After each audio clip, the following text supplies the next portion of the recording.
Good morning. How are you doing today? It's good to see you.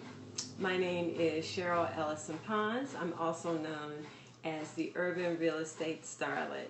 And welcome to S.A.V.E Big Mama's House. And that's S.A.V.E spelled S-A-V-E, Big Mama's House. A few of us met last week and we discussed episode 1 of the 5 key tactics to save Big Mama's house.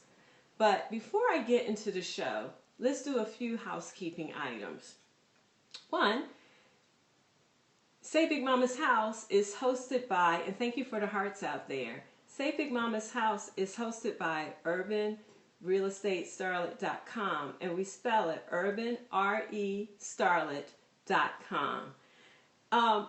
My specialty is urban real estate education. I have a urban real estate education site. And S.A.V.E Big Mama's House is pretty much what it sounds like. Our specialty is urban property protection.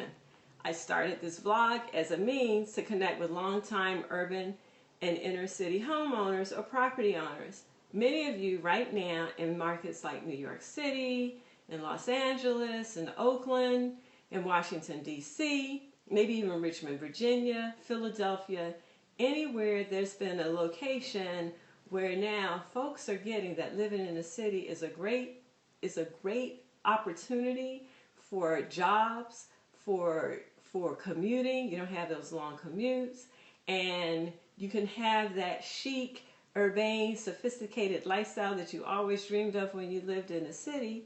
And we're now seeing that a lot of folks who used to live in the suburbs are now really, some folks feel like they're taking over. Well, they don't have to take over, because you can position yourself where you can in fact enjoy and flourish while all these changes go on in your community.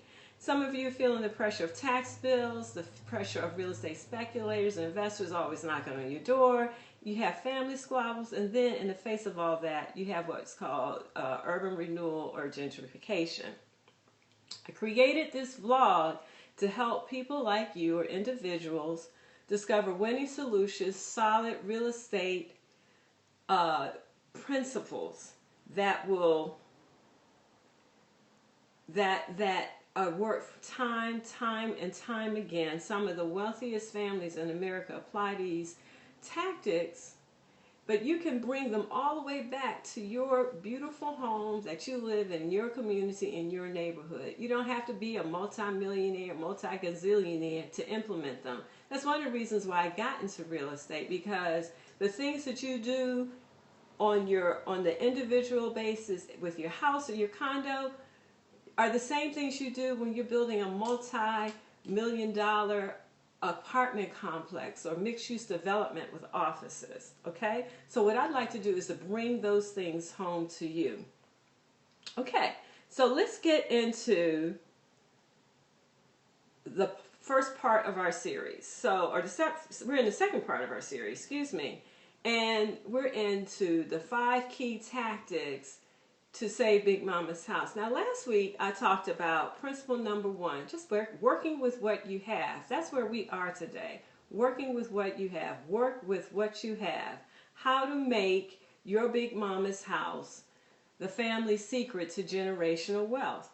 And in part 1, I discussed one of the reasons why you want to do that. One of the reasons why you want to work with what you have is because if you work with what you have, that is, you've come into an inheritance of Big Mama's house, okay, or somehow you have you've acquired this family asset either by inheritance, or you bought it off a relative, or you have purchased a home in your neighborhood or your community for very, very low cost. You don't really know what to do with it, but people are saying, you know, I'll take it off your hands. And I'm saying, you know what, hold up, wait a minute. Don't be in too much of a hurry to do that, because you can leverage that asset, put some investment into it, and lower your housing costs. You make your housing costs go through the floor.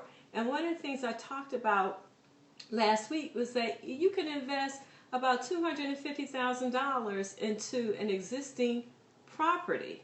and your mortgage will still be less than $1,300 a month. And when you compare that $1,300 a month to what it's going to cost to build a home in the suburbs, what it's going to cost to commute, what it's going to cost to find, the swank condo in the city, nothing can compare to that. And then if your budget is only $1,300 a month, or just a little bit more than that, where are you going to live in Washington, D.C. for $1,300 a month? Then you have to worry about you have to be concerned about a neighborhood that's not necessarily on the rise right now, and it'd be like another 10 or 20 years before it transforms. So that's number one. Now, number two is to relieve the pressure. That's one of the reasons why you want to hold on to Big Mama's house and work with what you have. You want to enhance the quality of your life. And how does lowering your costs help you enhance the quality of life? Well, one of the things is when you lower your housing costs, naturally what happens, when you lower the costs for your ceiling, your walls, and your floors, is basically your shelter, there's some other things that you can do in life than worry about your rent or worry about what we say in the business, your monthly nut, okay? And there's some things that you can do that just make your life better, all right? And I'm not saying you take whatever you save and you start buying more accoutrements. What I'm suggesting is that you take that savings and do things like invest in yourself, get smarter, go to training, take a class, go have some fun, do things that you have never done before, because now you don't have to worry about working overtime so much. You don't have to worry about how much the pump costs at the gasoline. Let the price of gasoline go up and your life changes dramatically. You don't have to worry. These are concerns that you no longer have because you're at Big Mama's house in the city. You can walk to work. You can take the bus to work. You may even drive to work if you so desire, but why pay for garage space if you don't have to? All right? You can take the subway to work. And then there are things that you just do that now that you can't do when you were driving, into the city. So with the savings, you can learn how to invest your money. You can now you don't have to take those free classes. You can go and spend a few coins on what it means to be a prudent investor and take that savings and invest in the stock market, okay? Or invest in your retirement. I guess that's what the more responsible thing to say. Or learn how to invest in more real estate. Then you can do things like take training, learn how to be a coach, okay? And learn opportunities that will help you generate more income. So what's happened is now I don't have to worry about my shelter. I don't have to worry about my rent. I don't have to work that overtime. I don't have that long commute. Now I can actually do something with my life and enjoy the space that I'm in. Some of us are living in communities that are troubled. Some of us have school districts that are not doing so well. And one of the reasons why that's going on is because many of us are not able to spend the time and give it the attention those concerns need in order for there to be an effective resolution. So if you're not working overtime, do you see yourself spending more time with the PTA, engaging your children's teachers more? If your kids are doing well, then they are presenting headaches to you.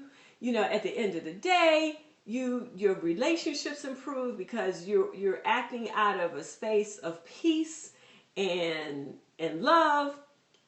And so that's one of the reasons why you want to work with what you have, because your life changes. It just gets better. It blossoms. You get smarter. And what else is there to do in life but live and enjoy it? It doesn't have to be a drudgery.